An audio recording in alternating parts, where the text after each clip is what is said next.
আমাদের যে মেধার সঠিক মূল্যায়ন সেটা না নিয়ে আমরা রাজপথ থেকে সরব না। স্বাধীনতার 50 বছর পার হয়ে যাওয়ার পরেও আবার যদি সেই বৈষম্যের শিকার হতে হয় তাহলে তো বিষয়টা আসলে সঠিক বা যুক্তিসঙ্গত হচ্ছে না। টানা 5 দিন ধরে বিক্ষোভ সমাবেশ ও অবস্থান কর্মসূচি পালন করছে খুলনার ছাত্ররা।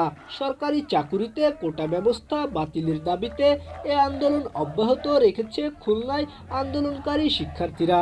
সরকার কোটা বিরোধী আন্দোলনের মুখে 2018 সালে কোটা ব্যবস্থা বাতিল করে। তবে গত মাসে একটি মামলার পরিপ্রেক্ষিতে আদালত সরকারের এই সিদ্ধান্তকে অবৈধ ঘোষণা করে। আদালতের রায়ের পর শিক্ষার্থীরা আন্দোলনে ফেটে পড়ে।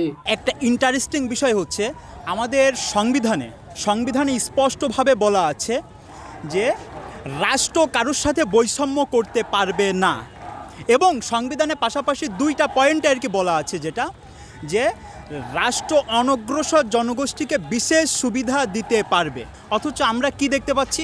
আমরা দেখতে পাচ্ছি প্রথম ও দ্বিতীয় শ্রেণীর চাকুরিতে 56%, তৃতীয় ও চতুর্থ শ্রেণীর চাকুরিতে 61% এবং প্রাথমিক শিক্ষক নিয়োগে 96% কোটা। তাদেরকে অগ্রসর করার জন্য বিভিন্ন সুযোগ সুবিধা দেওয়া হয়েছে। এই 54 বছর পর এসেও এই সুযোগ সুবিধাগুলো ভোগ করে তারা আর কখনো অনগ্রসর থাকে না।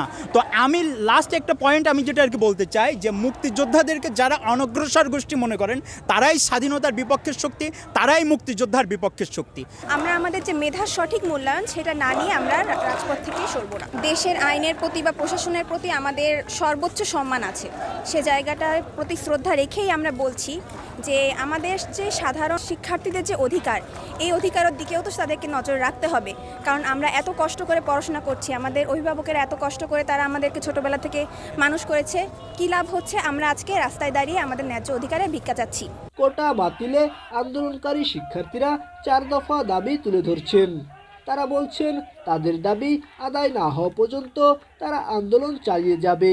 শিক্ষার্থীরা বলছেন সরকারি চাকুরিতে সকল ধরনের বৈষম্যমূলক কোটার অবসান চাই।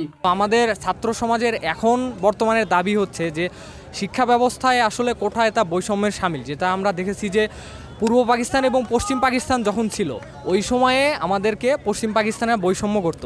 এই জন্য কিন্তু আমরা বাঙালির আপামর জনতা স্বাধীনতা যুদ্ধে ঝাঁপিয়ে পড়েছিল এবং 9 মাস রক্তক্ষয়ী যুদ্ধের মাধ্যমে আমরা স্বাধীনতা এনেছি।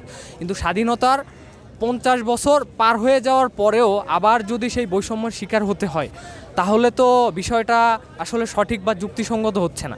বাংলাদেশে শুধুমাত্র যারা অনগ্রসর জনগোষ্ঠী, অর্থাৎ যারা প্রতিবন্ধী বা বিভিন্ন ধরনের ক্ষুদ্র নিগোষ্ঠী আছে, তাদের জন্য কোঠা বহাল থাকুক, এতে আমাদের কোনো সমস্যা নেই বা ছাত্র সমাজ এটার বিরুদ্ধে না।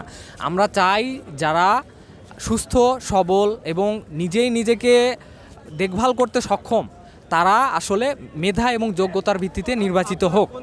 দেশে যত স্টুডেন্ট বা যেই এখানে চাকরির জন্য অ্যাপ্লিকেশন করছে তাদের অধিকাংশদের এখানে ক্ষতি হচ্ছে। 56% মানে অধিকাংশেরও বেশি। মুক্তিযোদ্ধা বিরোধী এখানে না, মুক্তিযোদ্ধা কোটা দেওয়া হয়েছে তাদের সম্মাননার জন্য। ওই সময় যারা মুক্তিযুদ্ধ করেছে তারা অতিরিক্ত সাধারণ জনগণ ছিল, তারা এতটা এগিয়ে ছিল না। এই কোটার মাধ্যমে তাদের সম্মান দেওয়া হচ্ছে, তাদের এগিয়ে আনা হয়েছে। কিন্তু এর মানে তো এই না যে ওই কোটার ইয়েতে তারা বংশ পরম্পরা এত এখানে এখন তারা প্রতিটা সেক্টরে গিয়ে এত বেশি অধিকার পাবে, এটা তো না। এই তাদের অধিকার বেশি দেওয়ার কারণে এখানে অনেক মেধাবী ছাত্রছাত্রী আছে যারা যে এখানে কোনো জায়গায় পাচ্ছে না। SM. Rohan, voice of tiger.